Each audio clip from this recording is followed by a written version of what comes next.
there. I had an opportunity with, well, not really had an opportunity, but we had Puff Daddy, D Ferg, and them, the same gang. They had Puff Daddy in that circle. Right. He was in their circle for a minute because my man D Ferg was the one who did that cat for Uptown.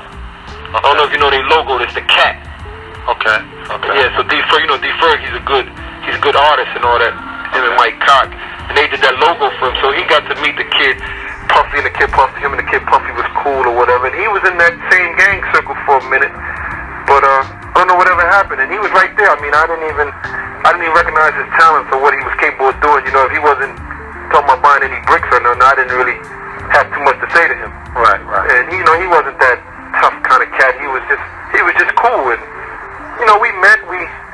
we hung out once or twice. I remember going to a party with him at a joint, and he invited us, and we all went down there. When we got down there, we were supposed to be on the guest list, and they were like, who are you?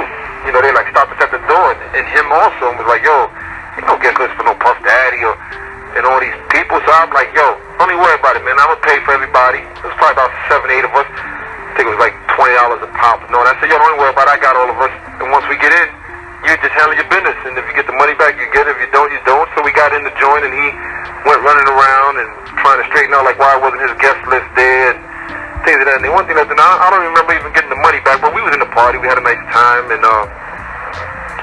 we left the joint. And the next time and then it was one time on 144th Street, my man Tone Wop had some problems with somebody, and some kids from the east side off of 132nd and Madison, and they came shooting my man. They came, Tone Wop? Yeah. Okay, they came shooting Tone's Wop car on 144th Street where we started hanging out at. Okay. The kids from the east side were shooting his joint up, so one of the kids ran past me, and I grabbed him by the neck and yoked him up and was choking him and choked him out. This was the kid with the pistol. Okay. I just choked him out, and he fell on the floor, and we took the gun from him, and Puffy was there. Puffy was there with his little dudes he used to hang out. He got shot in the foot, I believe. Or somebody in his crew got shot in the foot. They had a white MPV van. But the kid was just busting. And so I saved Tone Wop from that situation, and Puff Daddy was there for that. And the last time I was around Puffy was down at, I don't know, I think that joint was called the Red Zone. The Red Zone? Yeah, you know that joint? No, I think I heard of it. The Red Zone, I think that's downtown somewhere. I think that's the name of the spot. I was just coming from out of town. I had the convertible Z, and I came down there, and they was all down there, and I went up in there, and some dudes must have thought I was somebody else, and they act like they was coming to jump me and do something to me, so I kind of like slid and was like looking for D Ferg and them, because I knew they was all up in there. And the kid said something, and I just let him say whatever he was going to say, and I slid up out of there. And I seen D Ferg, and I was like, yo, man, a bunch of these dudes just trying to say something to me.